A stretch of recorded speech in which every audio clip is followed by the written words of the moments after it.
Hello বন্ধুরা, আপনারা কে কীরকম আছেন? রুবিজ হোম কিচেনে আপনাদের সবাইকে স্বাগত জানাই। আজ আমি আপনাদেরকে চিকেন পিৎজার রেসিপি শেয়ার করব। তার জন্য এখানে আমি প্রথমে ইস্টটাকে ভিজিয়ে নেব। এখানে আমি 2 চামচ চিনি, হাফ কাপ জল, উষুম গরম জল আর 1.5 চামচ ইস্ট দিয়ে এটাকে 10 মিনিটের জন্য ভিজিয়ে রাখবো, ঢাকা দিয়ে রেখে দেবো। এখন আমি এদিকে ময়দা নেব। ময়দাটা আমি 2.5 কাপ নিয়েছি। এর মধ্যে স্বাদ মতো নুন দিয়ে এটাকে ভালো করে মিক্স করে নেব। এখন এদিকে দেখবো আমার ইস্টটা অ্যাক্টিভ হয়ে গেছে, খুব সুন্দরভাবে অ্যাক্টিভ হয়ে গেছে, আপনারা দেখে বুঝতেই পারছেন। এখন আমি ওই ইস্টের জলটা আমি এর মধ্যে দিয়ে দেবো, দিয়ে ময়দাটাকে আমি খুব ভালো করে মেখে নেব। ময়দাটা আমি হাত দিয়েই মেখে নিলাম। এখন আমি খুব ভালো করে এটাকে মেখে নেব।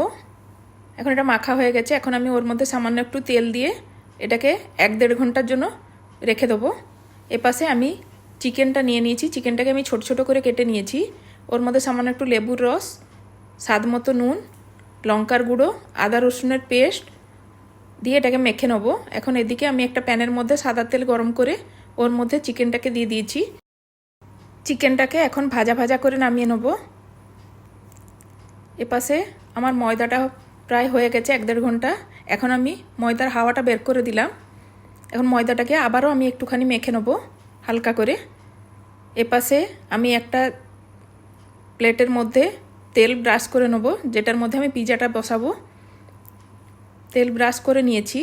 এখন আমি ময়দাটাকে অল্প একটু নিয়ে নিলাম, নিয়ে ওটাকে বেলে নেব। আপনারা যেরকম সাইজ চাইবেন সেই অনুপাতে ডোটা নিয়ে নেবেন। একটু পাতলা করেই বেলবো, খুব বেশি মোটা বেলবো না। বেলে নিয়ে এখন আমি ওই প্লেটের মধ্যেই ময়দার এটাকে দিয়ে দেবো, বেসটাকে। ময়দার বেসটা দিয়ে দিয়েছি। এখন আমি এটাকে কাঁটা চামচের মধ্যে একটুখানি ফুটো ফুটো করে নেব, দিয়ে ওর মধ্যে একটুখানি পিৎজা সস আর টমেটো সস লাগিয়ে নেব। সসটা লাগানো হয়ে গেছে। এখন আমি এর মধ্যে স্লাইস চিজগুলোকে এভাবে আমি ছিঁড়ে দিয়ে দিলাম। আপনারা চাইলে গোটা গোটাও দিতে পারেন।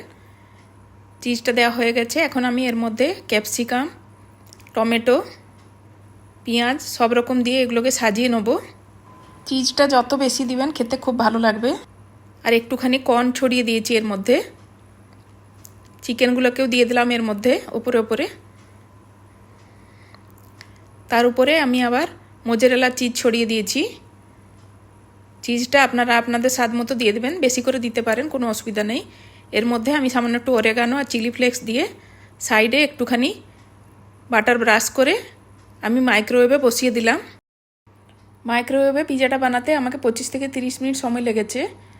এখন আমাদের পিৎজাটা হয়ে গেছে। এখন আমি পিৎজাটাকে কেটে নেব। পিৎজাটা দেখতে পাচ্ছেন কতটা সুন্দর হয়েছে, খেতে খুব ভালো হয়েছিল। বাচ্চারা সঙ্গে সঙ্গে খেয়ে শেষ করে দিয়েছে পিৎজাটা। আপনাদের যদি পিৎজার রেসিপিটি ভালো লেগে থাকে তাহলে প্লিজ লাইক, শেয়ার আর কমেন্ট করে দিবেন।